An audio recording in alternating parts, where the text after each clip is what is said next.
afternoon. Welcome everyone to Tilson Live. It is Tuesday. It is 2 o'clock. We are live on YouTube, live on Facebook, coming at you as we do each and every single week to talk about all things build on your land. I'm Eric Allard, part of the fourth generation of the Tilson family, coming at you live on YouTube and on Facebook like we do every single week. Joined as I am, we have an extra. We'll introduce him in a second. He didn't hack. It's not a Russian bot. He's here on purpose. We'll introduce him in a moment. But we are joined, as we are each and every single week, the person who makes it all possible, makes it all happen. Everything beautiful that you see on the internet, Tilson related, probably other things too. Who knows? Don Dantzler, welcome. How are you doing today, Don? I'm doing great, Eric. How are you? I'm doing awesome. You see, John, I introduce her a different way every week. That way we to mess me up. Yeah. So anyway, folks, jump in. Tell us where you're watching from. Tell us where you're building, what part of the process you are in. We want to hear from each and every one of you. While you are dropping that in, I'm going to introduce our esteemed guest that we have today. You folks. Some of you have talked to him. You know him. You love him. His name is Jon Powers. He is with our joint venture, Wagon Hill Home Loans. Jon, welcome to Tilson Live. How are you? I am giddy to be here. This is fun. Thank you for agreeing to do this. Yeah, we've been having a ton. You're very welcome. We've been having a ton of financing questions of late.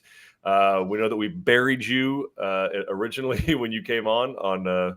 With applications and loans and stuff that was in transition. So we gave you, a solid month and a half to climb up underneath that. And the masses need to hear from you. They have questions. So folks, as you jump in and tell us where you're watching from, where you're building, what part of the process that you are in, obviously, if you have questions about anything building on your land related, site preparation, design, construction, warranty, we will answer those questions. But specifically today, if you have questions about financing at all, whether that's one-time closes, whether that's EasyBuy, whether that's interest rates, whatever you think that you want to know about financing, the man Jon Powers we have on today has forgotten more about financing than Don and I will ever know.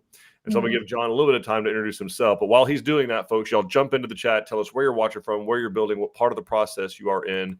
Jon, what in the world sent you on this mortgage journey? And tell us about your story, where you come from.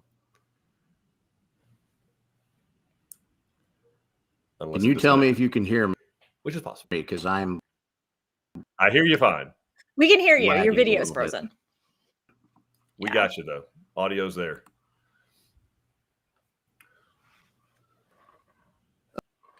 Okay, gotcha. Perfect.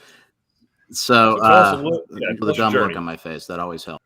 So I have been in mortgage lending now. This is my 27th year as a mortgage lender. Nice.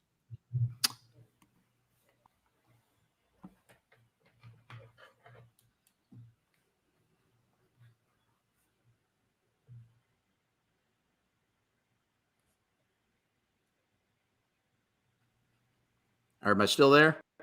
Yeah, what you might do is have you pop out and pop back in and reestablish that connection. And Don, you put you back in the show. That way we got a fresh connection. But we're going to invite some folks in. So why don't you pop out, redo the link, pop back in, and we'll go from there and tell folks a little bit about Jon's background. So Jon, like he said, he'll jump back in. He's been doing this for 27 years in the mortgage industry. So he has done loans all over the country. I'm gonna rib him a little bit because he's not a Texas boy. Not that that's a problem necessarily. He did go. We'll go ahead and get the boo birds out here. He went to the real University of Tennessee. But we'll get that up back here in a second. We'll make all those enemies now. Let them jump into the hate chat. Get that going. But yeah, so Jon's going to jump back in, and we're going to talk about, again, all things mortgage loan related. So we will talk one-time closes. We'll talk about EasyBuy. We'll talk VA. You talk FHA, conventional, debt-to-income ratios, equity.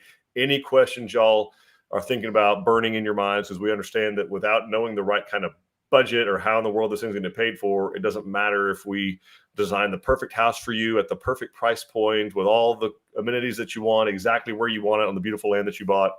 If we can't figure out a way to bridge that financial gap and get you help paying for it, we get it that it's not going to happen. So that's what Jon is here to help us do, him and the entire team at Wagon Hill Home Loans. So we want to hear from you guys, all of your financing related questions. And we will answer every one of them. Or if we'll talk about design, construction, site preparation, all the other things that sometimes we can talk appraisals. John's going to hear talk about appraisals and go from there. All right, perfect. We do have a few people joining us. So well, let's get in there and see who say hi. While we're waiting. We got Misty, who says hello from Mansfield, building the San Jacinto XL in Hood County. Light fixtures and most of the plumbing fixtures are in. Oh, awesome. Beautiful. Great. Coming right along. We got Joylene. Hello in San Antonio, Texas, building in Pleasanton, Texas. Oh, beautiful. Heading out of town. Yeah. We've got First Man. Hey, the farmhouse guys here. Had our next to last meeting with Ashley at Katie and almost ready to set up contract day. We're starting the process with Jason, and he has been wonderful. Awesome. Oh, very cool. Yeah, that's great. Very cool. We've got Denise. He's saying good afternoon from Pearland, building in Washington County. Awesome. Nice. Yes. So Jason is one of the team. Oh, sorry. Jason's one of the team members at Wagon Hill Home Loans. And I got to know, have y'all let Ashley know that it's her next to last meeting, because she may not be ready to break up with y'all yet. She may be ready for that. So just, be sure that she's fully aware. But yeah, that's very exciting. Thank you for y'all for trusting us. I know y'all are, I think in the Belleville area, if I remember right, somewhere out there, Colorado County or Austin County, somewhere out that way. But yeah, that's going to be fantastic. That's awesome. We do know if they're getting close to contract day, they're not breaking up with Ashley. They're no. They're putting a ring on it. That's exactly right. They're putting a ring on it. Putting a ring on it. That's awesome. So we do know that John has restarted his computer, and he's feeding the hamster that turns the wheel that does the internet where he lives, and so he will be on here momentarily. I was watching some CNBC stuff this morning, and the Fed meets tomorrow. Everybody in nervous anticipation. It's a pretty slow news day, by the way, when they're talking about what's happening tomorrow. That's how you know we're pretty safe and nothing bad is happening, when they're talking about what might happen tomorrow or might not. And so, as y'all probably know, we'll talk about with John once he pops on, but the Fed, or the Federal Reserve, they meet as a board. They get together. I think they call them a board of governors. Then you have the chairman, right? And they get together and they dictate economic policy, which there's debate about, because some people say maybe instead of economists debating and dictating our economic policy, maybe it should be business owners and entrepreneurs and companies. Maybe a blend of the two, because I can see where that would get carried away also. So anyway, they meet tomorrow to determine whether or not they're going to raise or keep steady or lower. Obviously, the latter two being most likely, the federal funds rate, or which is simply the rate. It is not the mortgage rate. That's important to understand. It is the rate that they charge and banks can charge to one another for overnight loans or overnight transactions. And so that rate, there's John. You're back, buddy. Oh, you're back in action. And you got here just in time before I got the water all the way to over my head, talking about the Federal Reserve. What the Fed does. Yeah, what the Fed does. Well, that depends on who you ask and on what day of the week. That's right. So anyway, we're talking about what they meet tomorrow. Talk a little bit about, that's the federal funds rate. That's the overnight rate, as they call it. How does that relate to the mortgage? Because they don't meet and they don't change the interest rate on mortgage loans. Is that correct? They don't. Yeah. Mortgage loans, generally speaking, are priced via mortgage-backed securities, a combination of mortgage-backed securities and the influence that treasuries have. More commonly, if you're comparing a 30-year fixed, you would look at a longer-term treasury, like a 10-year treasury. If you're looking at a shorter-term loan, a 2-year treasury might be more applicable. But at the end of the day,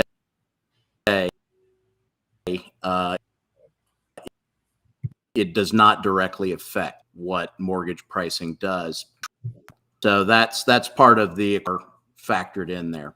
What you're going to see with most of what the Fed does, and when they change the rate, it's going to directly affect your home equity line of credit, cards, things like that. Your car loan rate, auto loans. Those are going to be the consumer debt that will be directly affected.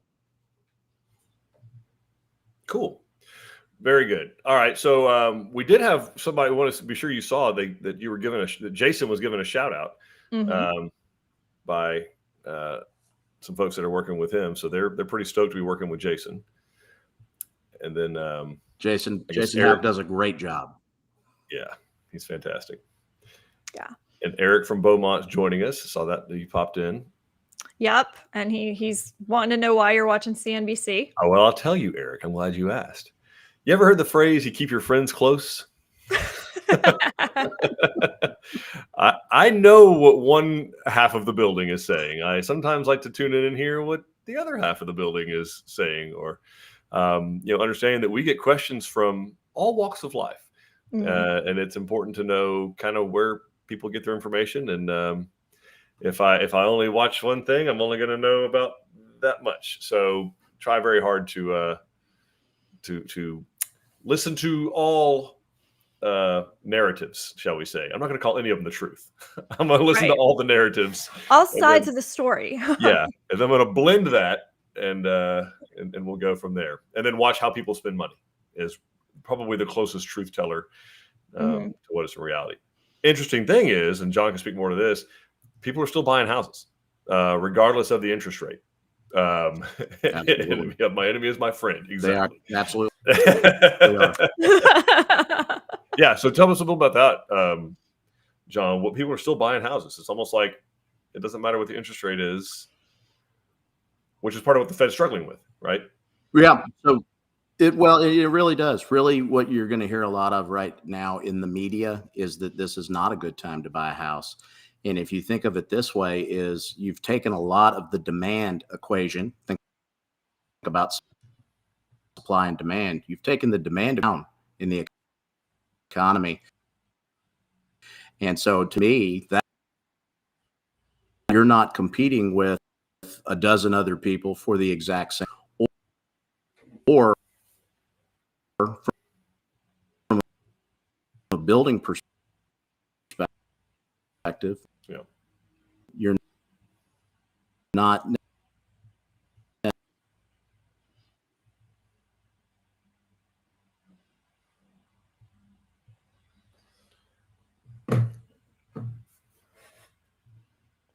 still struggling a little bit with John's connectivity, but I think to summarize kind of what he's after is that the Fed, I think they want to lower the interest rate. Inflation is still a problem, which is what they're overall looking at. One of their biggest monetary policy charge is to keep a lid on inflation. And the problem is because there's so little supply, demand is still high, which is keeping prices up. Now, whether that's artificially up or not is not for us to discuss here, but the fact is the prices are still high. And so as long as that's the case, the Fed struggles to make the decision to lower rates, because what one school of thought that could happen is they lower rates even just a little bit, and all of a sudden a bunch of other people who already are sitting on the sidelines, they enter the market real quick, driving prices even further up. So you can make a case either way. So I do, obviously, as a home builder, we want people to have great mortgage rates, but I can also understand both sides of the story I get it. You lower rates a quarter point, half a point, or a point, and all of a sudden a whole bunch of people that aren't even currently in the market are going to come flooding in to buy supply that's not there. And so the supply that is there is going to drive prices just sky high. So I in a very simple way, I can understand the struggle, right? Dawn, what do you think?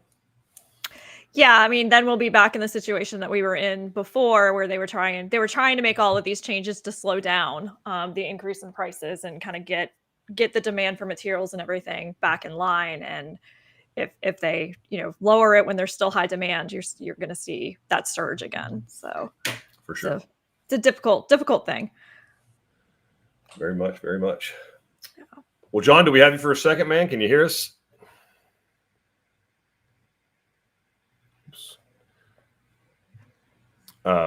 What we can talk about, folks, you want to jump in and any questions you got about financing, construction, building on your land, design, customization, we're here to answer those. And again, of course, we do have John in and out.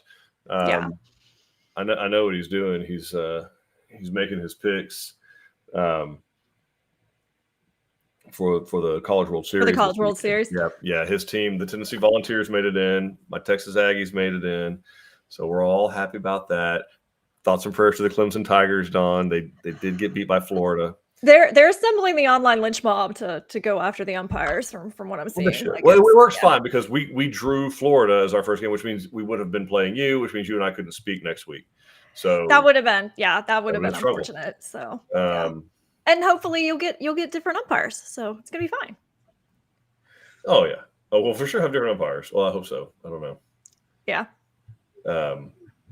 So anyway, yeah, we can talk about all things financial related. We can talk about all things on your land. I do want to be able to talk about some of the programs that Wagon Hill is able to offer.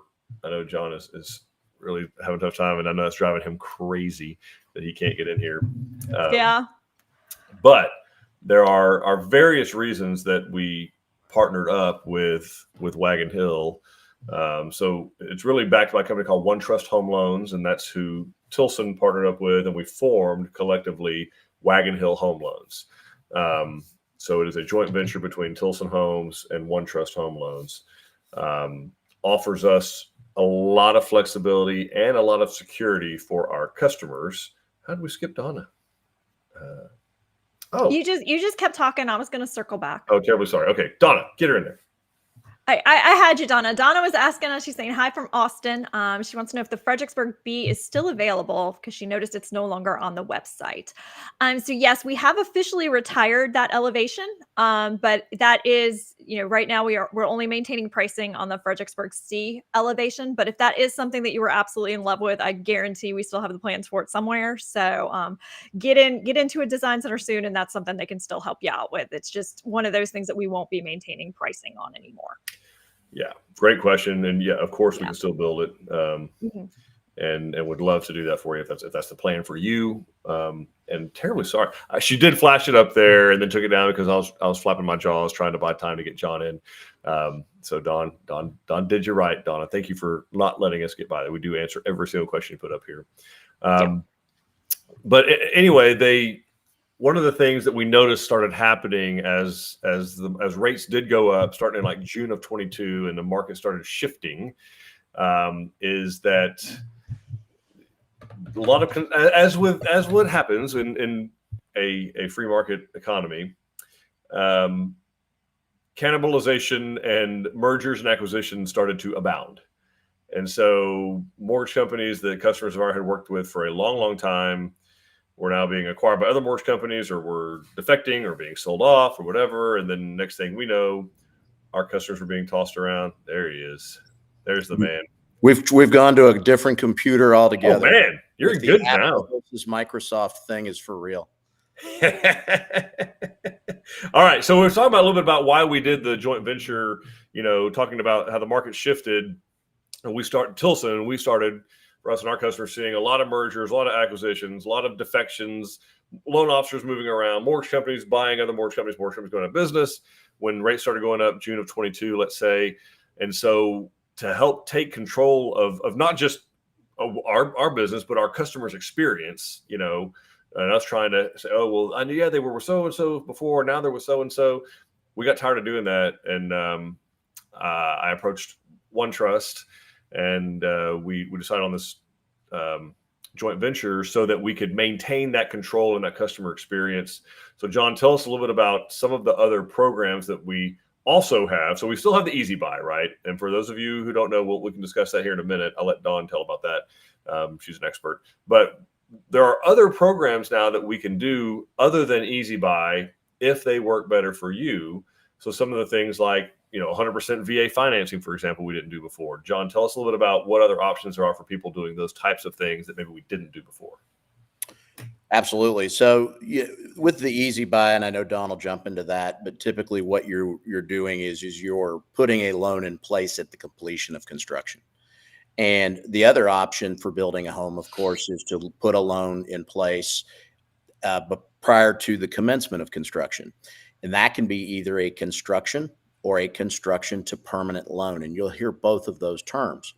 So a construction is often known as a two-time close loan, where you get a loan to build, and then you get a loan that is your permanent loan that pays off the loan to build. Two closes. That's why it's called a two-time. And then also there is a single close, construction to permanent, which means you can basically take that other option and combine it into one transaction so that there's not a refinance required. And we offer those loans as well from, my goodness, you're talking about FHA, Fannie Mae, Freddie Mac, VA, USDA, Jumbo. With the two-time close, because it does remain in our portfolio, that means we can do things that don't necessarily fit the proverbial, you've heard this term before, it's overused, but black box. Mm-hmm. But if you have a situation, maybe you're self-employed, but you don't show a lot of income, we can look towards a bank statement option to help you build your home. Let's say that you have a lot of equity in your current home, but you would need to sell it first before you build your new home, and you're not really ready to do that. We actually have the ability to leverage the equity that you have in the current home to be able to help you get into the new home. So there's just all sorts of different angles to come at it from. That in our product mix, I know most lenders across the country, when it comes to construction or construction to permanent, offer 1 to 3 or 4 different types of products. And there's, trust me, a lot of them are closer to that 1 number than they are to the 3 or the 4. Last count, we're at around 9 different ways we can help you get that home built. We have built a very robust construction and construction to permanent platform for this very reason, because we have got some of the best builder partners in the country, including Tilson Homes, that we have partnered up with. And that has driven us to continually add additional product mix so that we can help more clients of our builder partners. So hopefully that makes some sense.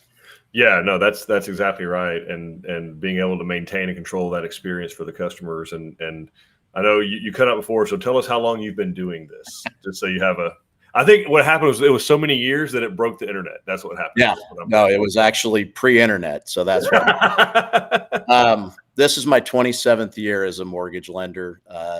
Graduated college 29 years ago. And so a year or two of trying to find myself or find a job that I could actually make money at. I ended up in mortgage lending in 1998. And so from there, have done nothing but mortgage. I always joke with folks, that's all I know how to do are mortgage loans, and how to hit an occasional bad golf shot. That's the second thing.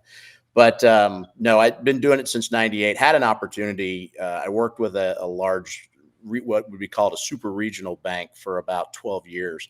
So I learned the banking sector side of mortgage early on in my career. And then I transitioned into what's now referred to as retail banking, where you're dealing more with mortgage bankers, that type of approach, and have been in that side of the business since roughly 2010.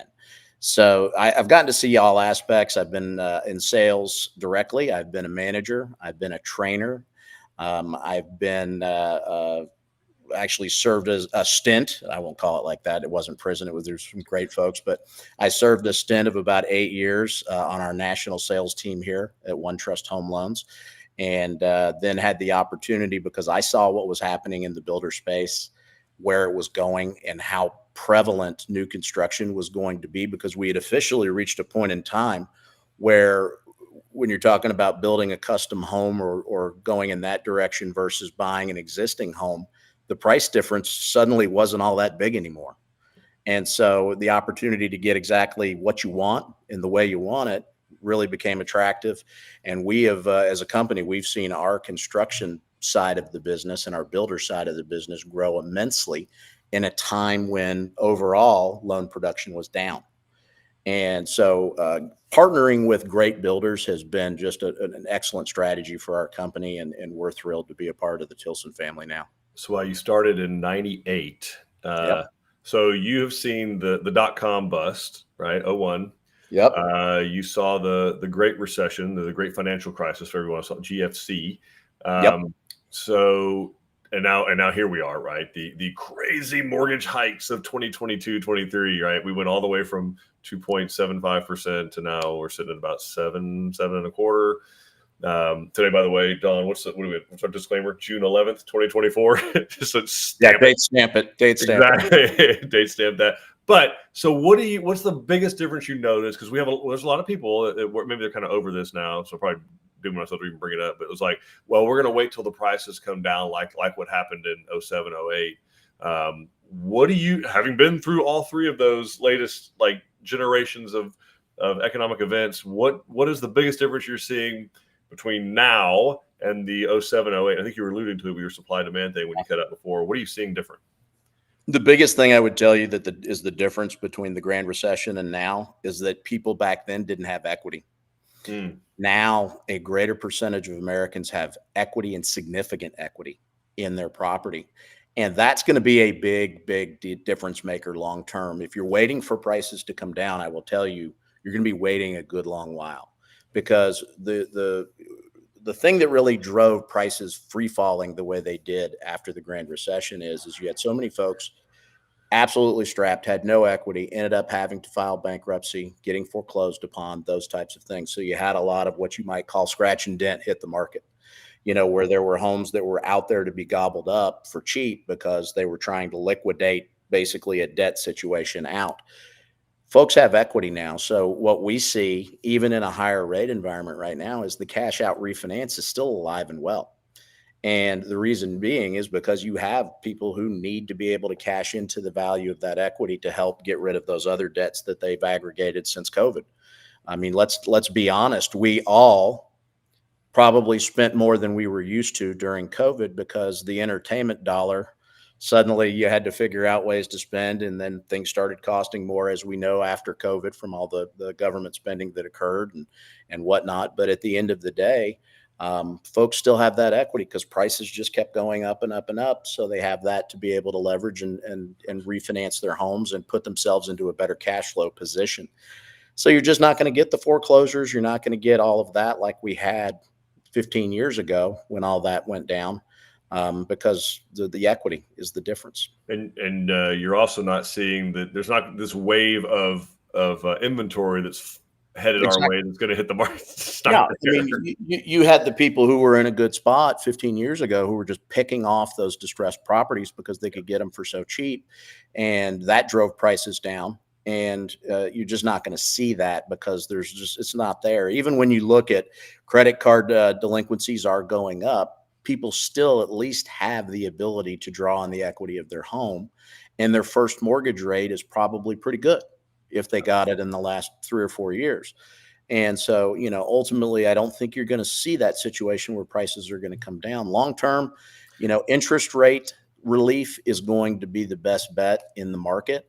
I don't think you're going to see home prices materially nose down. Not in areas you want to be in, right? That's what it goes down to. Like if it's an area that's going to have reduced prices, it's probably an area that you don't want to move your family to. There's a reason the prices are going down. I do want to help, and we're getting to Denise's question here. I want to deconstruct that word equity. When you say equity, whether it's in someone's land or in their existing home, what does that mean? What does equity mean? Yeah, simplest definition possible is what is it worth less what do you owe? That's your equity. So, if you've got a property worth, $200,000 and you owe $100,000 on it, you have $100,000 of equity. Perfect. Hopefully that's as simple as possible. That's excellent. Yeah. And that could be on an existing home that they own. That could be on land that they've bought that they want to build on. In either of those cases that they have access to that equity, or the way Tilson looks at it, we want you to have some of that equity in there for that EasyBuy. But we want to get to Dustin and Denise, Dawn, if we want to ask some of those questions. You're muted there, Mrs. Dantzler. You got tired of us talking, Didn't want to skip Donna again. She's asking on her Fredericksburg B that she's already built one out with Arden. Arden is still going to have all of that pricing for you, and she'll be able to get it if you're already working on it. So don't sweat that we've removed it from the website. It's still available for you. Unless that will make you buy faster, in which case you can't get it till after Friday. Yes, but like only within like the next like week or so. No, we can help you out, Donna. Don't worry. Yeah, absolutely. Dustin saying, thank y'all for doing this. I met John a few days ago and he's a great guy. I'm happy to know Tilson has partnered with Wagon Hill. The Tilson team and someone like John helped make this an exceptional client experience. Oh, thank you, Dustin. Thank you. I appreciate that, sir. The check's in the mail. Right? Like, who's this guy to come on? Like, nobody gets the humor like that. Then Jesus asking, what would we need to prove the equity in our current home we will be selling? Well, it's depending on, when are you going to be selling it? Are you going to sell it before you build? Or are you going to sell it after you build? That type of thing. I mean, in terms of if you're building a new home with us, with Wagon Hill and Tilson Homes, it's going to depend on that house. When is it going to be? When are you going to sell it? That's the number one thing you've got to determine, because I'm not going to require you to do anything different if you're selling it pre-construction. That's just a simple matter of, picking the right real estate agent or selling the home by owner, whatever is your preference there, and getting the price that you're looking for. With regards to if you're going to be selling it at the end, really what that comes into play is let's say that you've got the home. You're wanting to live in it through construction, because people, let's be honest, don't like to move twice. If they can avoid it, they're gonna try to do that. So you want to time it where you're going to sell that property at the end of construction or towards the end of construction, so that you can move from that house into your new home as it's completed. In a perfect world, Denise, correct? Yep. In a perfect world, that's the ideal situation. If by chance we need to look at some piece of bridge financing, we would justify that with an appraisal of your existing home to determine what it is worth. And again, same formula before. What do you owe? Subtract that from what it's worth. That's going to be the equity that we would be able to work with if we needed some sort of bridge loan, if you were going to try to sell that property after your new Tilson home was complete. And so, yeah, Denise, that's different from the appraisal that is going to be done on the Tilson home built on your land out in Washington County, right? So this would be an additional appraisal on your existing home in Pearland, Texas. They would do it the exact same way, though. They would do a competitive market analysis. And then they would go out and get comps as if your home was selling today, what it would sell for, which a realtor should be doing anyway. We all have the number that we want to get for the home that we have. We have the number that we would probably accept, or below that we will not accept. And then we have probably what it's worth in between there. Right. And so that's kind of how that goes. And it would depend on your qualification as well. Not everybody will be able to do that with EasyBuy, but well-qualified buyers are going to be able to do that. Is that fair to say? Okay. That's perfectly stated summation. For a guy who doesn't have not a licensed loan officer. You didn't quote any rates, so I'm fine. That you're good. You didn't try to take her application. You're good. Negative. Denise trusts us, and we trust her. And then Eric was talking about, big difference between now and earlier. Many upside down homeowners back then with a ton of subprime loans, cheaper for the homeowners to simply walk away in some instances. That's actually great feedback here, because it is true. So to John's point about everyone having equity now, even if you don't like your current situation, like if your house is worth $200,000 more than you owe on it, you are not very likely to walk away from that $200,000 without at least making an attempt to bring it up to current or selling it before the bank takes. Because the bank, and I want to talk about this too, because there's some misconceptions out there about, you put a lien on our property, they just want our land. Like, tell me how often your 27 years, John, that the companies you work for went in hoping that they get this house back at some point in time when they make a loan on it. A foreclosure for a lender is a nightmare. Yeah. I mean, it really is, because you're for everyone. For anybody involved, but for the lender as well. Just think about it. The other perspective is that everybody kind of has that notion of, God, what was it? It's a Wonderful Life, the greedy banker. Oh yeah. Trying to how to take the town over and all that. It really doesn't work that way, because the legal fees alone the cost of everything you have to do to sell a property, to liquidate it and all that. And you're never going to get the best offers on the property and all of it. I mean, it's a recovery phase is all it is at that point in time. We would ideally, in a perfect world, never have to foreclose upon anybody, because it's not a good experience for anybody involved in any of it. No, there's nobody makes money but the lawyers, I've always said, when foreclosure happens. Mm-hmm. So yeah, exactly. Yeah. Very cool. All right. So we got equity established.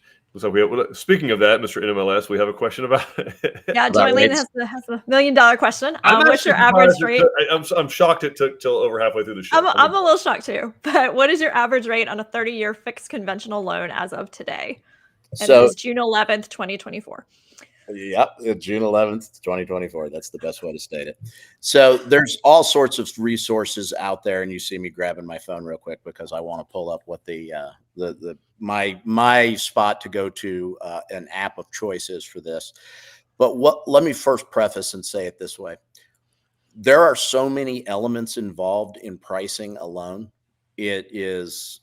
You have to understand that aspect first and foremost, because a lot of people think that we wake up in the morning and go, that's the rate. It doesn't work that way. It's very much traded publicly, just like any stock price. So it's kind of like if you had asked me what's the price of stock for Apple right now, I could tell you what it is right now, but it's going to change in 5 or 10 minutes. Up 6% today, by the way. Yeah. Speaking of June 11th. I may or may not have some. But at the end of the day, your purpose, whether it's a purchase, whether it's a refi, whether it's a construction, cash out, that kind of thing can affect the rate. The type of home, whether it's a single family, whether it's in a planned unit development, whether it's a condo, is a big influencer. There's your loan to value, your credit score, all of it goes into the mix when it comes to pricing a rate. There's all sorts of resources online. You're going to see things like bankrate.com, which I can tell you is generally an aggregation of internet lenders who will be out of business in a year, who are trying to show you the lowest possible rate, humanly possible rate. Those companies generally have no overhead because they've got a couple of guys on computers that are just doing, fly by night, type origination. And then they're trying to quote rates and win business that way. They're not going to give you service. They're not going to give you any kind of standing behind it long term.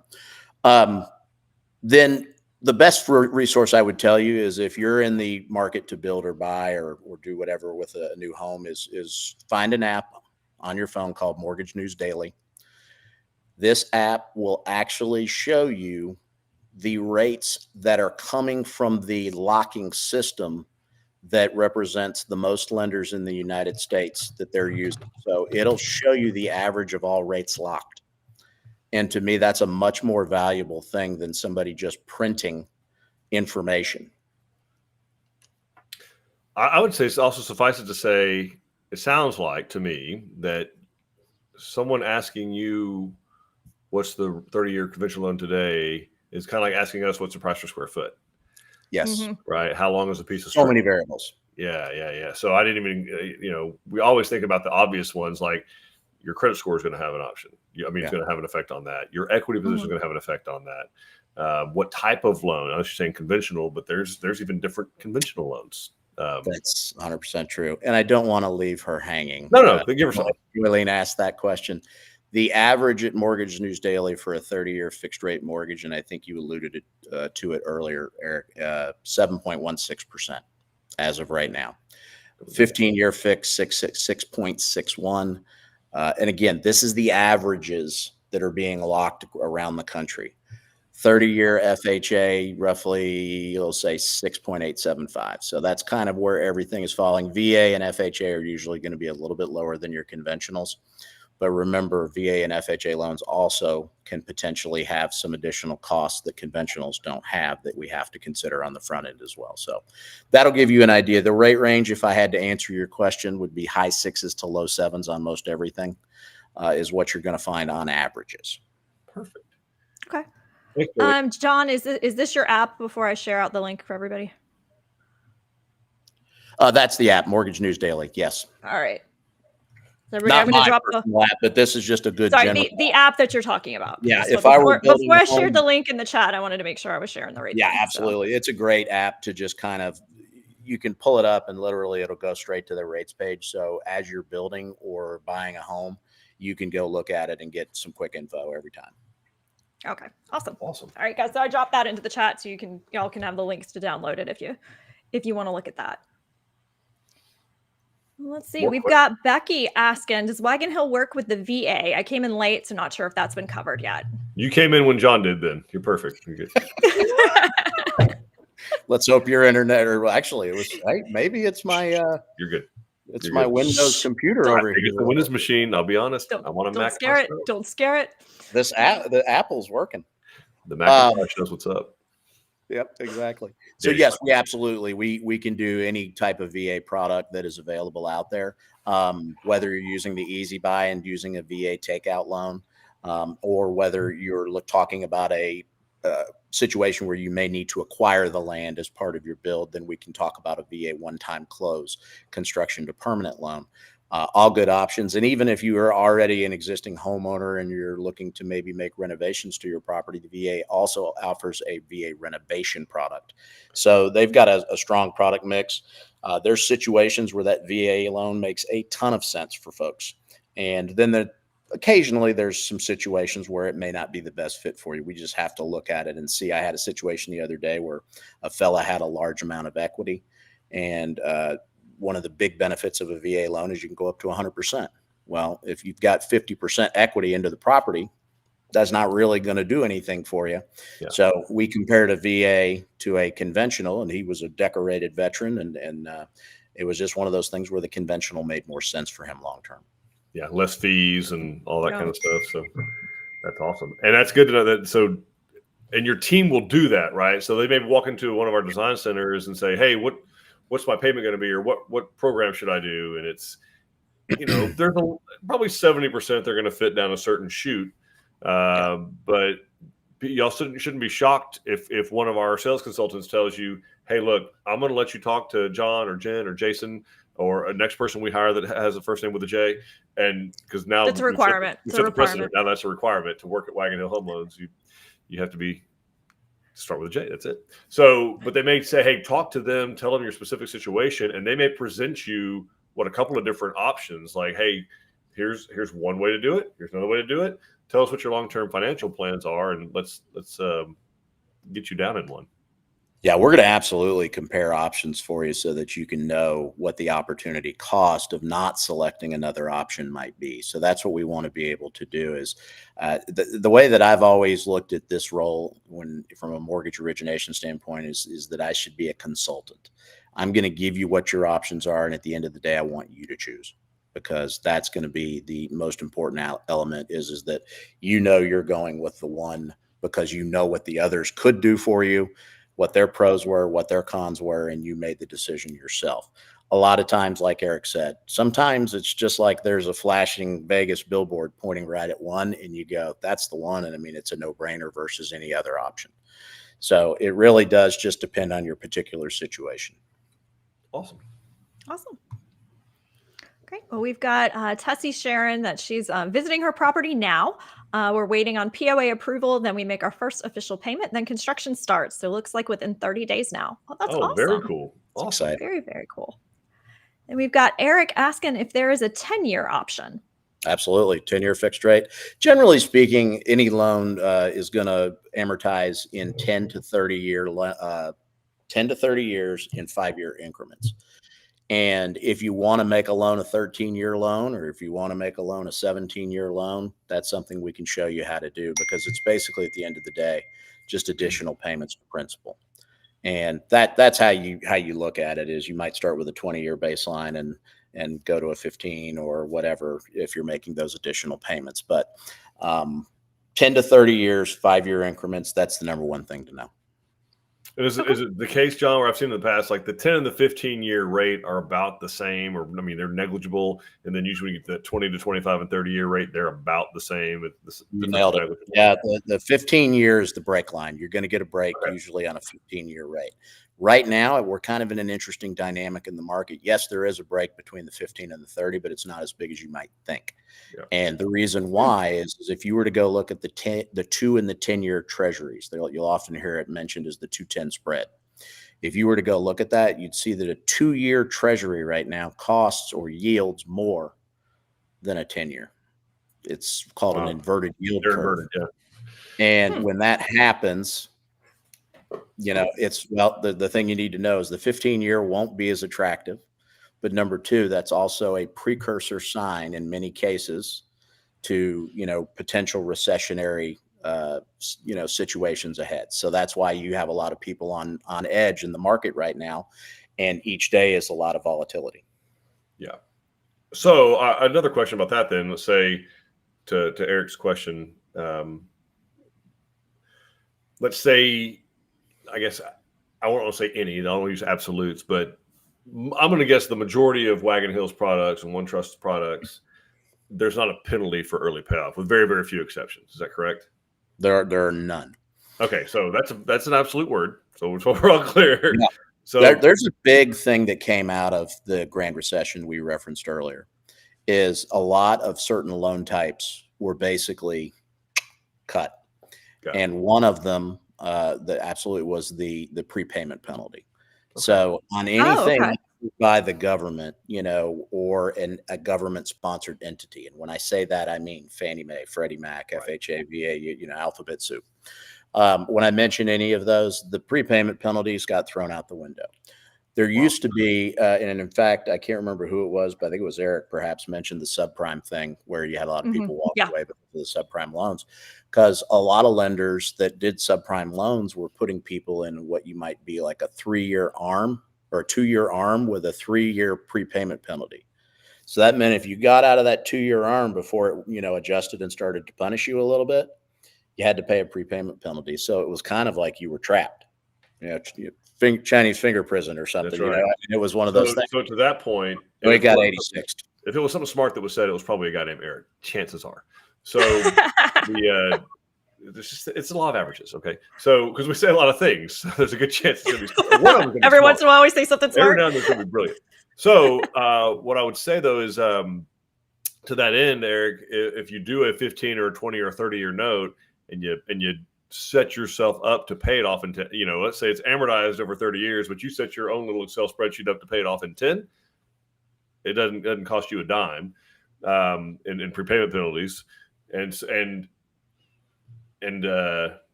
if something bad happens, God forbid, your 30-year payment is still your minimum payment you have to make, right? Right.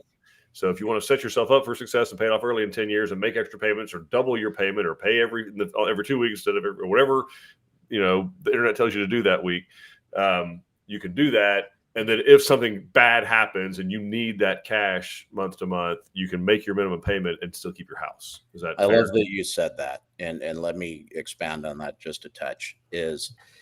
I couldn't agree more with what you just said, Eric. And here's why. Because if you pay that loan down aggressively, you're building equity rapidly, and equity is wonderful. But what do we have to do to realize equity? We have to sell the asset. Yeah. Right. So it's not equity until you're not cash until you sell it. So if you put let's just say Eric's situation, that he mentioned on a 10-year, he's comparing a 10-year and a 30-year. He can take the difference between the payment on the 30 and the 10 and find a safe. I'm not telling you to go gamble in the stock market or any other way.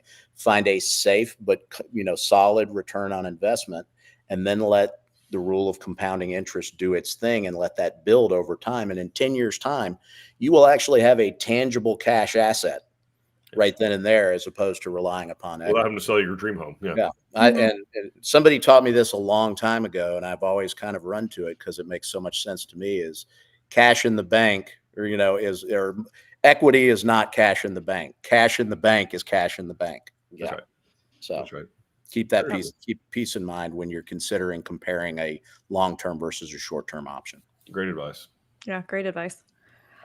Denise is asking, when do you have to have PMI? What loan type? Great question, Denise. Conventional loans, which are Fannie Mae, Freddie Mac, more traditional loans that you may be familiar with, anytime your loan to value, that's the loan relative to the value of the home. And there's different definitions of how we ascertain that value depending on whether or not you're just acquiring it or you already own it, that piece of real estate. But at the end of the day, anything exceeding 80% loan to value is going to require private mortgage insurance. And it goes in 5% increments. So 85% loan to value, 90%, 95%, they all have different rates that will be calculated on that PMI. So it's, if you have a 5% down, you're going to have a higher PMI rate that is calculated to determine your monthly PMI than you would if you had 15% down. So that's something that's important to remember. Now, on a government loan, FHA, they have what is called a monthly insurance premium that is added on each month. The difference in conventional and an FHA is in most cases, that FHA MIP never goes away. It just gets smaller every year of your 30-year loan. Whereas the conventional, you can request deletion if you can prove that you are now below 80% loan to value, or when your loan reaches 78% from when you originally started, it just drops off. That's actually federal law. So that's how that works. Now, a VA loan, there's no monthly mortgage insurance whatsoever. So that is an advantage on a VA loan. Nice. Okay, nice. All right. Gina is asking, if we have an application in for conventional, are we locked in with that, or can we switch to another type of loan before closing if there's a better loan fit? When it comes to a mortgage, there is nothing chiseled into granite until you sign everything at closing. So we would absolutely, if that's something that you wanted to take another look at and see if there was a better fit, we could look at it. Now, it may make sense that you're in the conventional, especially based on your loan to value position. Really, the only time I'm worried about FHA or VA or anything else is when our loan to value gets high, 90% or greater, that type of thing.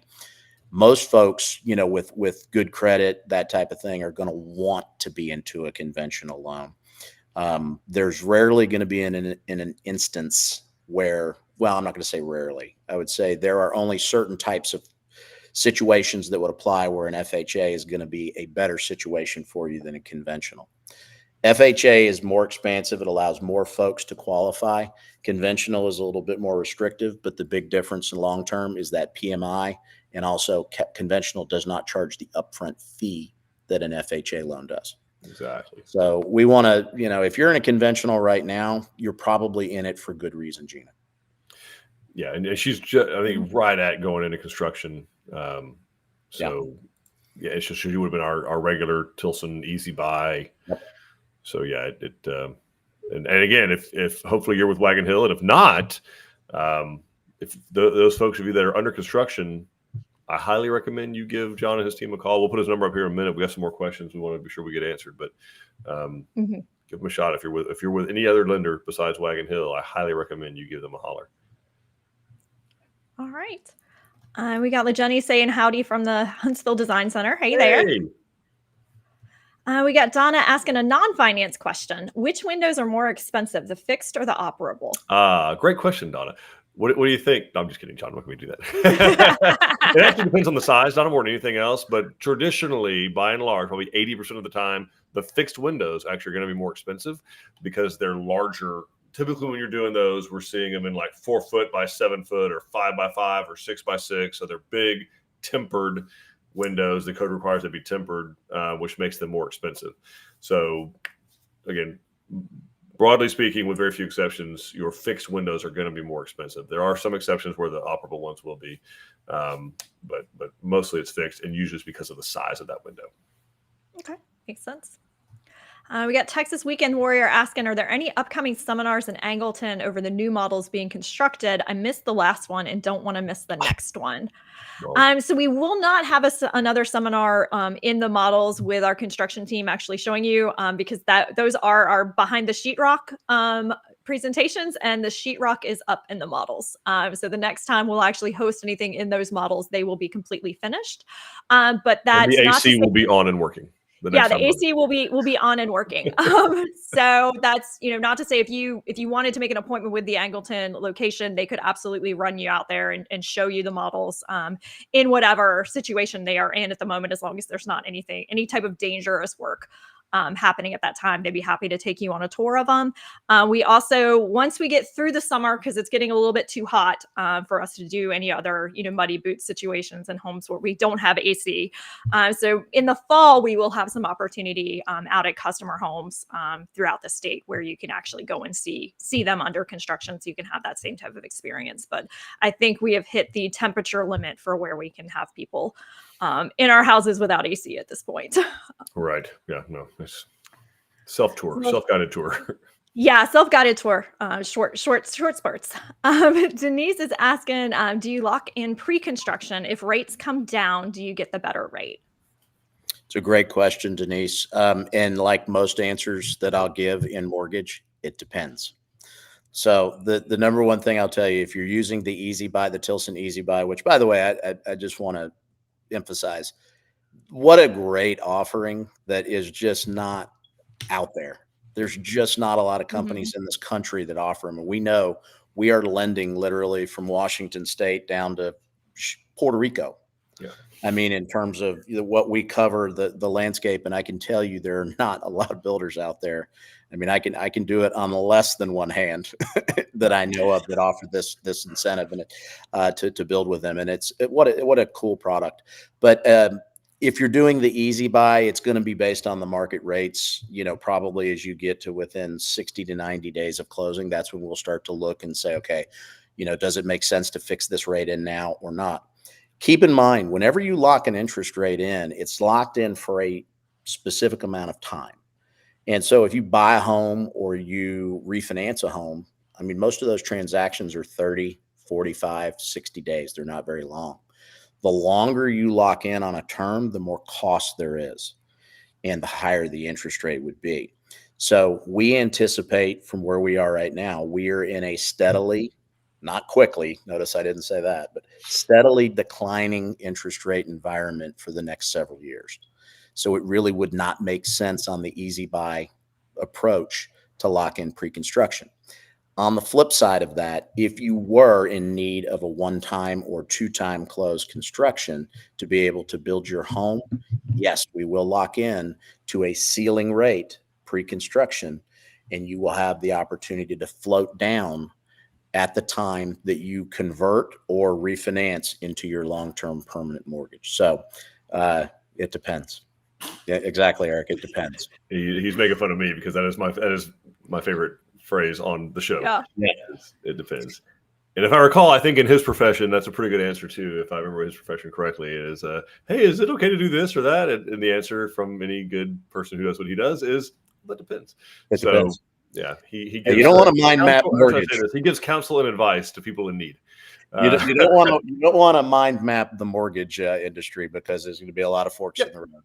That's true, though, because there's so many different instances where there is not a one-size-fits-all. And it's great that you took the time to point that out and explain to people that don't, ignore the internet easy button of this is what the rate is today. This is because it's probably not true. It's clickbait, and it's great for that. And all the ads, the more ads there are surrounding it, probably the less reliable the information is because the whole point of that is to sell ads. It's to get you to click and follow a link to somewhere and get you the application. What you want is a team of people who will ask the digging questions because they're not being nosy. They're trying to find the right product for you because there are so many different products out there that you don't know about. And so give someone like John and his team, Jen and Jason, them the opportunity to kind of pick apart what you're trying to do and where you are right now and let them tailor a solution for you that's going to be the best thing financially for you and your family long term. So, yep. All right, we'll do a last call for questions. This is one here. We'll do a last call if you want to have questions about financing or the meaning of life. That's what John's here to talk about and help us out with that. What do we got here from Becky? Becky is asking, can you use the EasyBuy program along with the VA? Do not say it depends. Do not say it depends. Do not say it depends. Yes, you can. Yeah. As long as you have enough equity. in the property. Yes. Yeah. Well, and then, too, there's opportunities to look at it in other directions as well. But I think what you just said, Don, nails it is first, let's try and look at, see how we're looking at this on an EasyBuy. And then we can talk about different plans. But yes, you can absolutely use the EasyBuy along with your VA eligibility. And what I say about that, Becky, is if you're going to do EasyBuy with VA and you have, which means you typically would have equity in your property, what I would ask you to open your mind up to and release is the 100%, 100%, because you don't need it. It doesn't mean anything. Right. If you have money in if your property is worth more than you paid for it, you're automatically not going to need 100% financing because you have equity. The contract price of the home could still be 100% financed, right? And that's kind of where it does. It's hard though, because it's not a benefit. It is a entitlement legally. Mm-hmm. As veterans, they are entitled to that, as they should be. Yep. And so, but it's something that's entitled. Things are hard to let go of, but the reality is you don't necessarily need it. Like John was saying, it doesn't do you a whole lot of good if you have equity. The appeal of 100%, it's really designed for people who are going into a subdivision to buy a resale, maybe first time home they've ever bought, and they literally have zero money to put down whatsoever. That's what that entitlement is for. That's exactly what it's designed for, is to get them into a home, the American dream. For people that own property or have equity built up in property, it doesn't, the benefits aren't the same apart from interest rate. Is that fair? I think you nailed it. And again, it's just like I mentioned earlier with the decorated veteran who came to me, with equity greater than 20% into your home build, the VA may not make sense, but it is absolutely eligible to use with the EasyBuy. Wonderful. Cool. Okay. So folks, obviously, Jon, thank you for not only joining us, but for your perseverance and even changing computers. Like, that's hardcore. Yeah, folks, if you got questions about financing, lending that you didn't get answered here today, this is how you get a hold of Mr. Jon Powers. He has a team of people surrounding him. And awesome. Answer everything you could possibly need to know about that. Get a tailor-made solution for you and your family. That's what they're here for. So grateful that they came our way, that we got them working on our team. This has been a great asset to us and our customers. So asking those questions. And obviously, guys, the conversation doesn't have to end here. We got the 12 design centers open 7 days a week, standing by to answer all your questions. We got a Facebook page that you can connect with other people in. We got a Instagram page that has pretty pictures and things. We have a website open 24/7. That's our front porch. Guys, get on there and check that out, with new home specialists on standby to help you answer high-level questions, or even set up an appointment at one of our design centers. That's why they're there. And YouTube channel with hundreds of videos, thousands of hours of content of stuff like this to answer all of your questions at your leisure, in your PJs, on the sofa, doing whatever it is you want to do. All the stupid Emmy award-winning Netflix shit. No one cares. Nobody cares. It's not going to make your life better. It's not going to make you any smarter. Watch this stuff. Watch the stuff that Jon is on. This is what you feed your brain to make you better. Okay. Interact with us. Ask questions. That's what we're here for. We're grateful that you joined us. Jon, thanks again for joining us. We hope to hear from you guys soon, and we genuinely soon hope to make you guys part of the Tilson family. We'll see y'all later. Bye, everybody.